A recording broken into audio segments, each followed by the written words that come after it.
للأسف جريمة قتل بشعة صارت اليوم في منطقة الشراردة التابعة لولاية القيروان.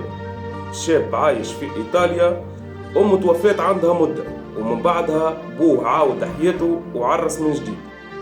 كرجع الشاب لتونس في عيد الفطر، اتفاجأ اللي بوه كتب الأرض باسم الزوجة، ولهنا نحكي على مرته الثانية، واللي خلى توتر كبير يصير بيناتهم. في لول تعاركوا بالكلام، والعائلة دخلت وهدت الوضع، أما للأسف عاودوا تعاركوا مرة أخرى، وكبرت الحكاية لين وصلت الجريمة بشعة.